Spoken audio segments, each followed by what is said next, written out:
My wild card is House of Gucci from 21. So you have to do the Italian accent the whole Oh time. my Maybe we should both gosh. switch into Italian accents as we discuss the house of the We would Gucci. get canceled completely. Oh no, mamma mia. Don't cancel me. Okay. House of Gucci, starring Lady Gaga, Adam Driver, Al Pacino. What's his face? Jared Leto. Jared Leto. Quick log line: when Patricia Reggiani, an outsider from humble beginnings, marries into the Gucci family, her unbridled ambition begins to unravel their legacy and triggers a reckless spiral of betrayal, decadence, revenge, and ultimately murder.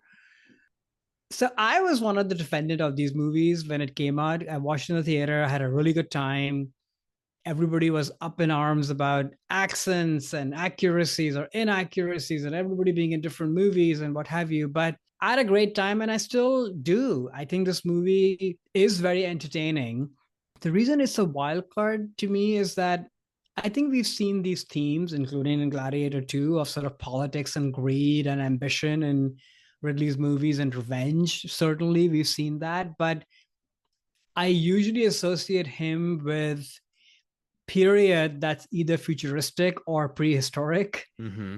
or he's made contemporary movies as well. Like we'll talk about your wild card, but this is an interesting tale that is set in a period that's not contemporary, and it has like a different sort of sheen to it with money and fashion, and ultimately it's Lady Gaga's character story. I don't think he's made that many, of course, Thelma and Louise aside, that many sort of female driven narrative movies, though women often have interesting roles to play in his movies, I would say. Absolutely. Not always, but often.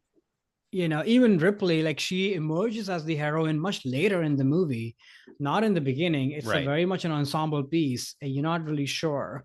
But this from the first frame is Patricia Reggiani's movie, which is why I put this as a wild card.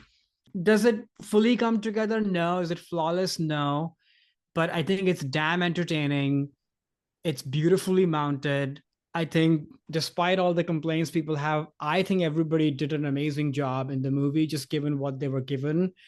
I have some qualms with it, which I'll get into. But yeah, what did you think of this when you watched it? I saw this also in theaters. Actually, the second time I've seen it. I've been wanting to rewatch it for a while, so I'm Same. glad I did for this podcast. I remember liking it in the theater, and I liked it on the second watch too. I don't I can see why it was getting called out and attacked, I guess, by the critics, and obviously the audience didn't really come to this either.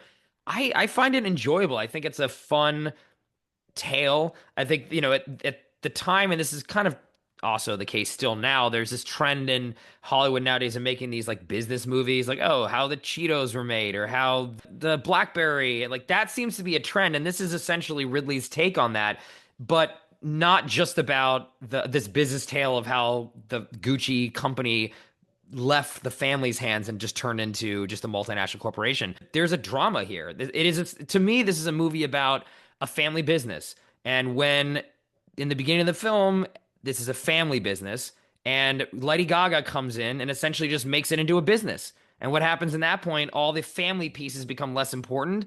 And Adam Driver's character is again put to the test with the new, his infatuation and love for Lady Gaga. And she sort of convinces him that we should run this like a business. Like, why are you doing all these things that don't make any sense? And you're just putting your family first.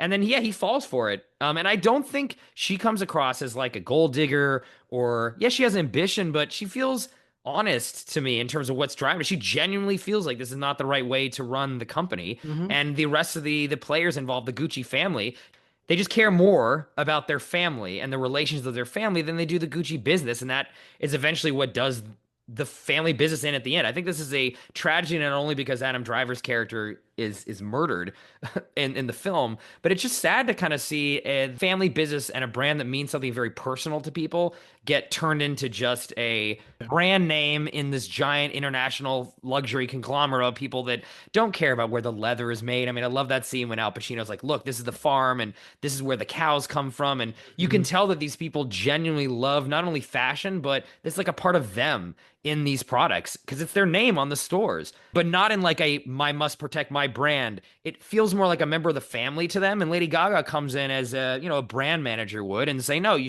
we don't want these knockoffs. We should do this, which are all smart business decisions. I'm not saying she's not a good businesswoman.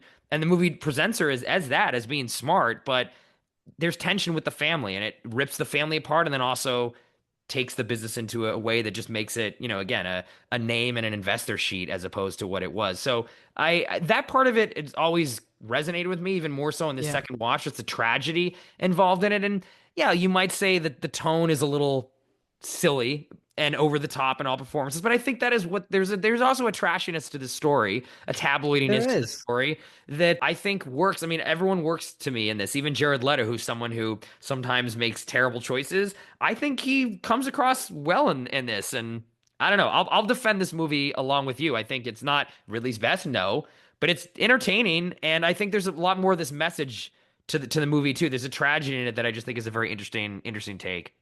Yeah, I agree with all of that you said. That really comes through. I think where the movie, and other than the inaccuracies or the over performances or the accents, the inconsistencies, like I don't care about that. I'm Hmm. sure the actors, I trust them. They did the work. Like, you know, Adam Driver's character, like he probably studied in London or other places, and there's a reason why his accent is different as compared to someone like Patricia, who comes from a working class family, Right. or even Jared Leto, who's never, I don't think he's left the country much. He's like a grown up baby who's just stayed Absolutely. there, you Yeah. know? So I get all of that, why they would behave or act or speak the way they do. I think the problem is that everything you just said about ambition and greed and holding on to tradition, but then being swept away into doing more for the business and what's right and the cost that all of that brings. And then how at one point Patricia kind of becomes a lunatic. Like she hires a hired gun to kill Hmm. her own husband. She regrets it Right. at some point, but she does it. Like she, and you really see how she, she gets to that place. But I think the problem is that, as usual, Ridley's interested in the beats of the story and the process, but not so much in the emotional character development, where all of these things happen very quickly.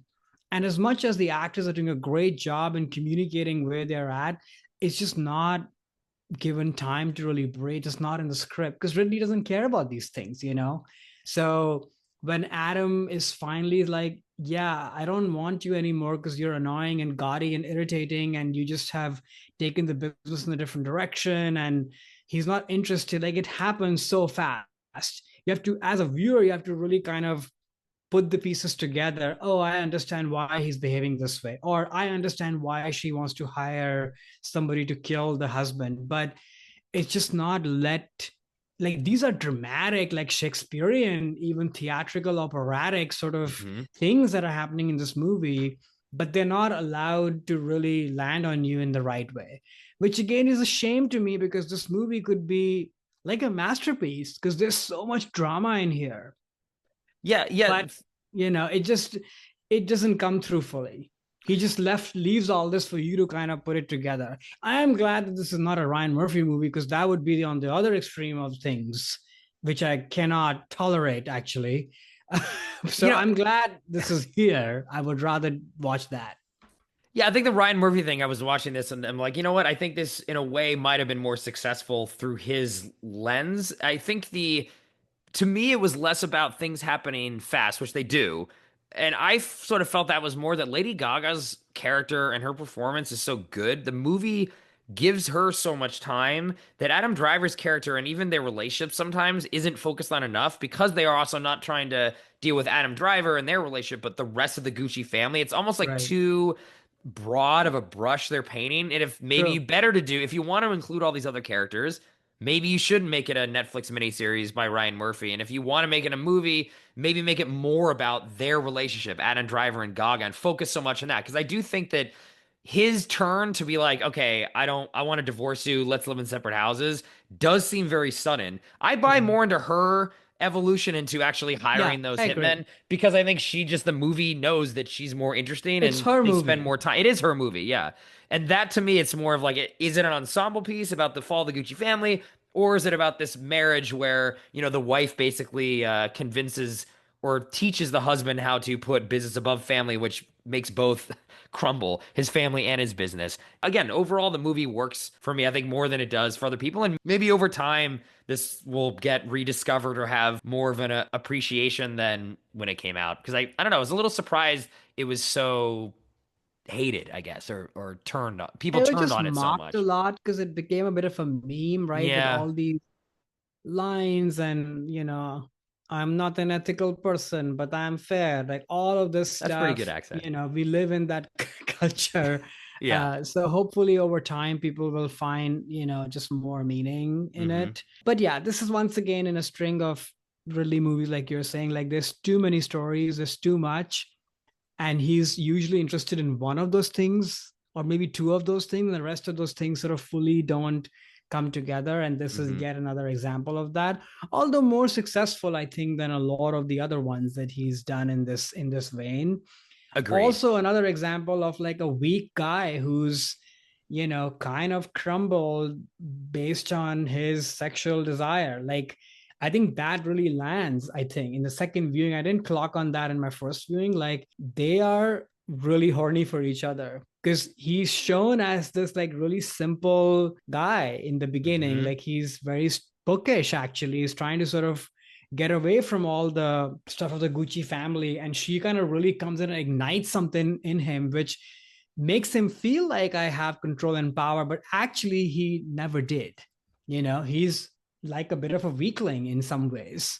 So I kept thinking of Napoleon as well. Like lately he's been playing with this, like how people who, wear this big mantle of success or brand name, they're actually, are they really that good? Napoleon obviously was, a master in whatever he Yeah. did, but there's a whole other side to him that's explored in the movie. Yeah, I think, and on this rewatch too, and I remember at the time feeling this way as well, but definitely on the second rewatch, like you really buy their relationship. Like I Yeah. get why, there's a lot of chemistry between them. I get why Yeah. he would, even though as someone who's from a very wealthy and well-to-do and famous family, be with someone who's not. She's an outsider, but also I don't see her as someone who was just doing it because she wanted to be a gold digger. Like I see her She interest in him as a, does. I don't know. I don't really think But that's why it's she's there's pursuing more him. layers to it. I think she seeks him out. She wants this life. She wants the riches, all of that. But then there's deeper. She does love him. She Hmm. does want the business to be bigger for her, but also because I think she finds a knack for the fact that she's good at it, or she thinks she's Right. good at it. So I Yeah. think this Yeah. it's a much more layered thing. But this is definitely a very ambitious gold digging person who's then driven to madness at some point, I think. Well, madness because I think she lost someone who she genuinely did love. I don't think she was doing it just for the money. And I would think it maybe I associate the word gold digger with people who are just in it for the money. And yeah, obviously it's nice to be. Yeah, she has She more on her enjoyed the mind for wealthy, but sure. for her, I think it was more about the ambition of I think I can run this company and this brand better than the family can. And it maybe you could argue kind of she did because the company had a lot of financial problems throughout Yeah, that entire time. And by pushing him to sell the company, it didn't maybe save it.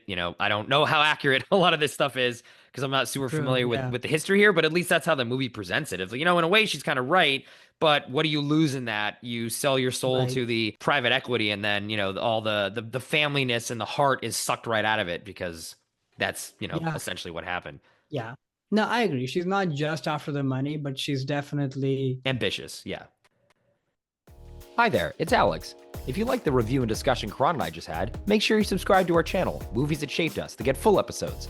Every other Wednesday, Karan and I review a new release and then discuss 6 other movies made by that film's actor or director and how they shaped us.